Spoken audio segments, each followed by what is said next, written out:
Hey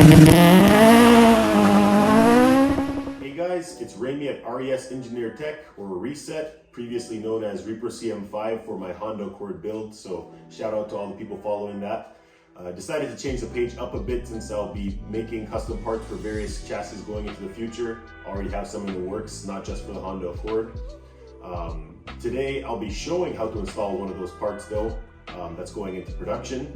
The fog light air duct for the 7th gen Honda Accords, particularly the 2006 to 2007 Sedan, which is the chassis that I have personally. I'm in the works of developing one for the earlier models, as well as the coupes. So for my CM7 and CM8 family, I got you, just stay patient. So just a little bit of info on the assembly. The design intent is to maintain an OEM fit and appearance while directing air into the engine or wheel well for performance purposes. This means that it can be used for either air intakes, brake cooling, or accessory system cooling such as oil or power steering.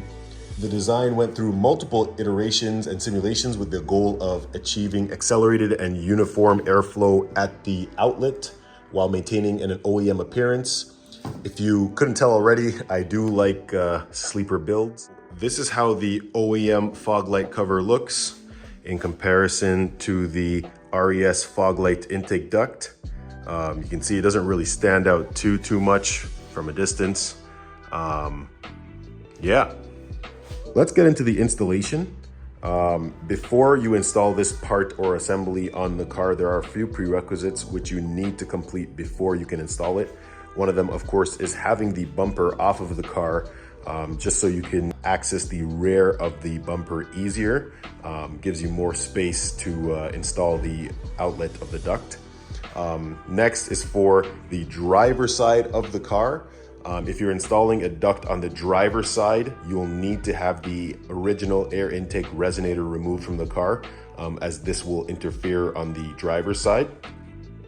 For the passenger side intake duct, the washer fluid reservoir would have to be removed from the car.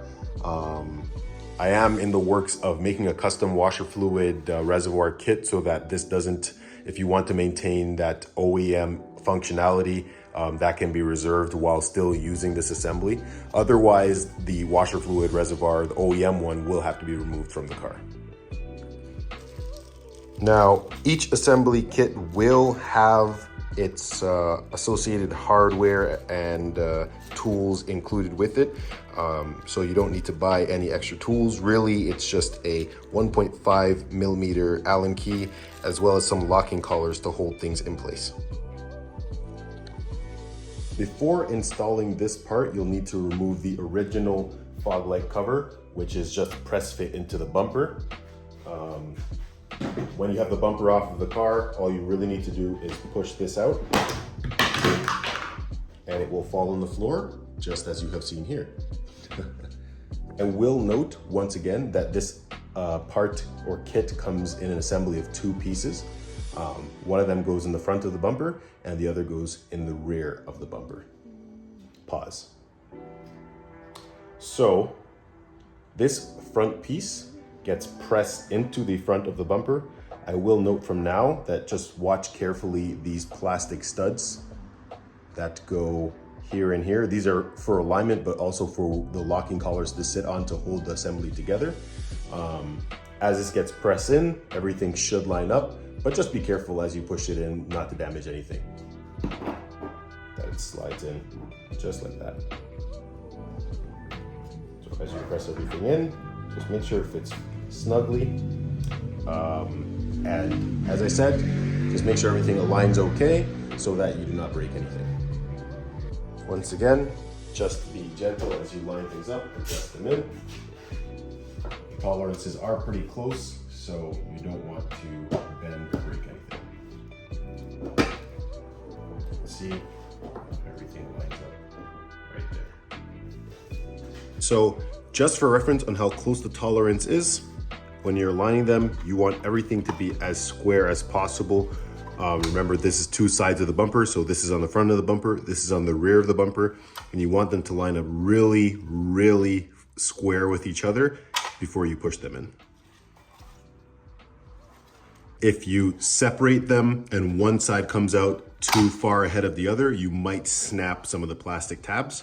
So you got to be careful and make sure you carefully separate them as well as carefully connect them. So remember, this is on the front of the bumper, on the rear of the bumper.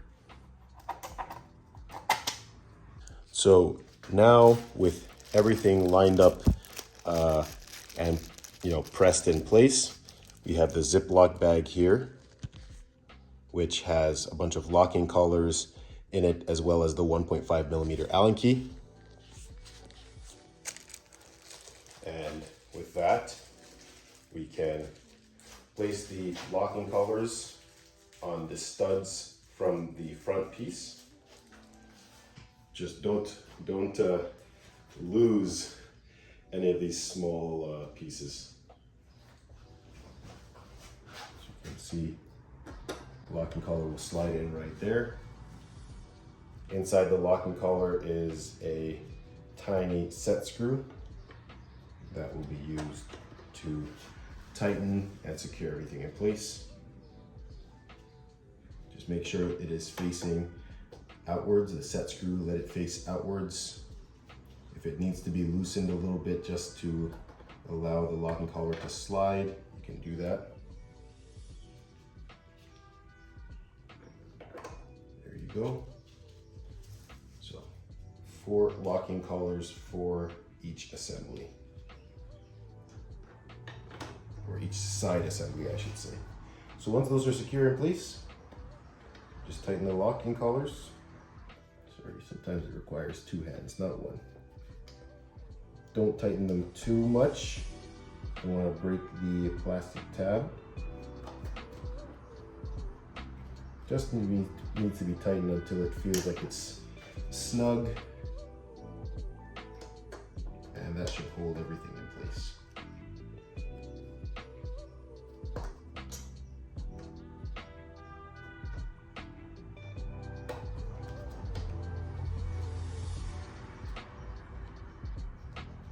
So with that done, let's give it a little fit or test right there. Everything should be held in place. Sometimes as you tighten them, because the front piece is press fit, you might notice that the pieces sometimes detach from each other. So just to solve that, we can loosen one, make sure you hold them together. Slide the locking collar down and retighten.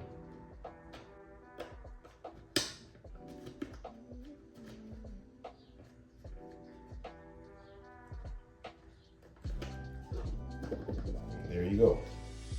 So just like that, we have the full piece or full assembly for the passenger side installed, and it's the same as it is on the driver's side.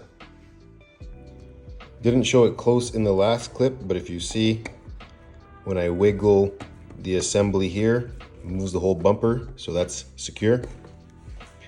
Same thing on this side. Wiggle this whole assembly, the bumper moves with it, so that is also secure and flush. So hopefully this video makes the installation of this part easy for those who have purchased it.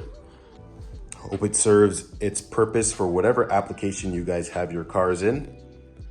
And tune in next time for an updated release of the future products.